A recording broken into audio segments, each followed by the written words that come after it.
Stop, please.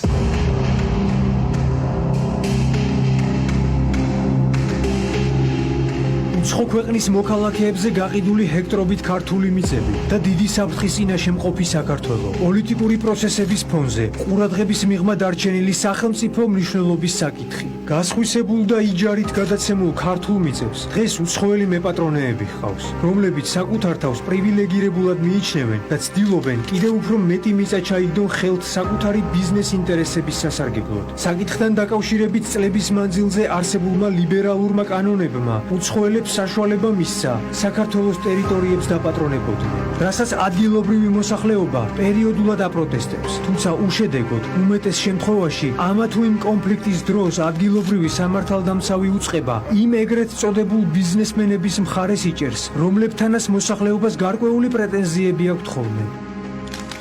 არაბები, ინდოელები, ირანელები, ჩინელები და სხვა უცხო ქვეყნის წარმომადგენლები ქართულ მიწებს ქვეყნის თითქმის ყველა რეგიონში ფლობენ, აშენებენ დასახლებებს, ამუშავებენ მიწებს და მოსავალს ისევ ადგილობრივ ბაზარზე ყიდიან. რიგ შემთხვევაში მუშახელი იმ ქვეყნიდან ჩამოყავთ, საიდანაც თავად არიან. რიგ შემთხვევაში კი ადგილობრივ მოსახლეობას ქირაობენ და ამუშავებენ. ასეთი მოცემულობაა ბაზალეთშიც, სადაც დიდი ხანია ქართული მიწების საკმაოდ დიდი ნაწილი ქართველებს აღარ ეკუთვნით. ალტინფოს გადამღები ჯგუფი ბაზალეთში იმყოფებოდა, სადაც ჰექტრობით მიწებს დღესდღეობით უკვე არაბი ინვესტორები დაეპატრონენ.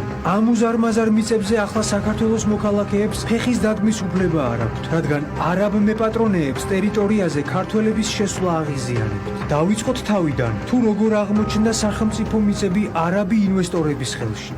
მე ვიმყოფები ბაზალეთის ტბის მიმდებარე ტერიტორიაზე, კერძოდ რადიოსადგურის დასახლებაში. აღნიშნული მიწების უმრავლესობა თავის დროზე ეკუთვნოდა კახა ბენდუქიძეს. ჩვენთვის უცნობია მან ეს მიწები სახელმწიფოსგან სიმბოლურ ფასად შეიძინა თუ არა, მაგრამ როდესაც აღნიშნული საკითხი საჯარო რეესტრში მოვიკითხეთ, გაირკვა, რომ საკუთარმა ქალიშვილმა ქონების გასხვისება არაბ ინვესტორებზე დაიწყო. ეს ხდებოდა 2013 წლიდან მოყოლებული. როდესაც ჩამოვედით ამბის გასაშუქებლად 200 ჰექტარი დაგხვდა არაბი ინვესტორის საკუთრებაში. მე ვიმყოფები ამ კომპანიის ბანერთან, რომელსაც ეწოდება York Towers და რომელიც აპირებს, რომ ბაზალეთის ტბის მიმდებარე ტერიტორიაზე არაბული ქალაქი მოაწყოს. კომპანია York Towers-ის დირექტორი არის ამრ გამალ აბდელგან აბდელათი, ადამიანი, რომელიც York Towers-ის გარდა კიდევ 16 კომპანიას ფლობს. მათ შორის არის დიღომი მოლი, ნიუ მცხეთა, ლისი ვიუ და მთელი რიგი კომპანიების ჩამონათვალი. ამ კომპანიათა უმრავლესობას აქვს საკუთარი საიტი მხოლოდ არაბულ ენაზე. და საგულისხმოა ის, რომ ქართულ ნომრებს არ პასუხობენ. საიტზე ვკითხულობთ, რომ ბაზალეთის ტბის მიმდებარე ტერიტორიაზე მიწის ნაკვეთის ფასი კვადრატული არის $12-დან და ისინი მოუწოდებენ თანამემამულეებს ჩამოვიდნენ და დასაქმდნენ ასევე სტუდენტებს და ინვესტორებსაც.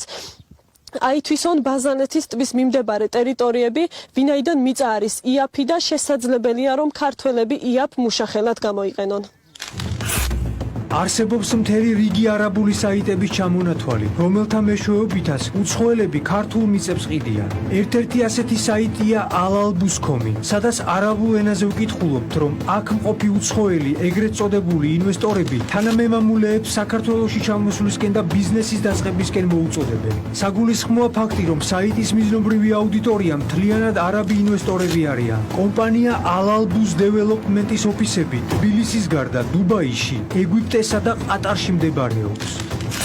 უცხოური კომპანია York Towers-ის პროექტის მიხედვით ბაზალეთის ტერიტორიაზე არაბული ქალაქი შენდება, რომელიც 200 ჰექტარზეა გაშლილი. კომპანიას აქვს სარეკლამო ვიდეო რგოლები, რომლის მეშვეობითაც ბაზალეთის მიმდებარე ტერიტორიებს ქართველებისგან ყიდულობს და მხოლოდ უცხოელებზე ყიდის.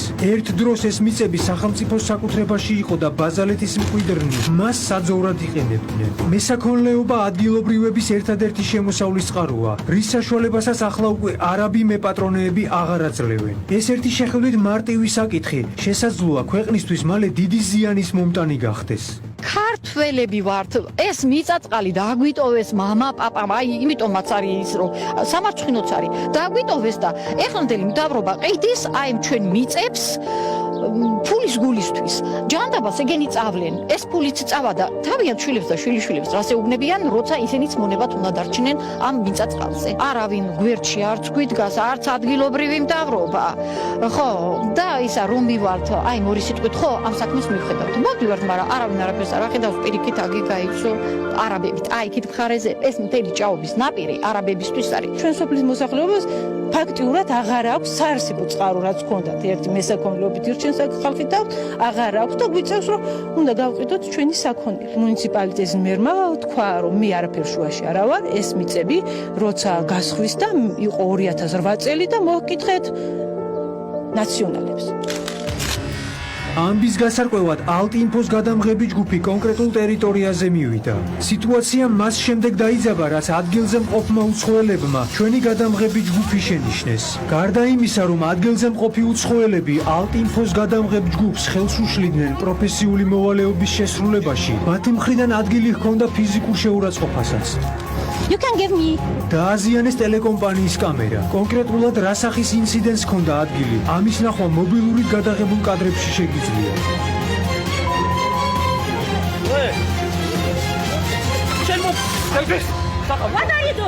კადრებში ჩანს, რომ ალტინფოს გადამღები ჯგუფი არ ყოფილა ფიზიკური დაპირისპირების ინიციატორი. პირიქით, ადგილზე მყოფებმა გადამღებ ჯგუფს თავად მიაყენეს ზიანი, რასაც შემდეგ ალტინფოს ოპერატორის მხრიდან სიტყვიერი შეურაცხყოფა მოჰყვა.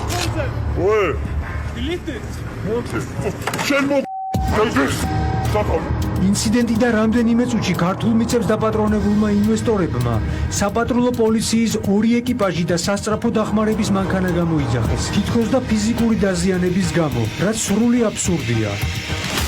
ეს არ არის უცხოელების მიერ ქართული მიწების ფლობისა და პროვოკაციული ქმედებების ერთადერთი შემთხვევა. საქართველოს თითქმის ყველა რეგიონში, სოფლებში, ჰექტრობით მიწები უცხოელებზე მიზერულ თანხებად არის გაყიდული. ამ მოცემულობის ფონზე არის იმის თქმის საფუძველი და საშიშროება, რომ ქართველები საკუთარ ქვეყანაში მალე უმცირესობაში აღმოჩნდებით, რადგან რეალური სურათი იმაზე საგანგაშოა, ვიდრე ამ ერთ რეპორტაჟს შეუძლია გადმოსცეს.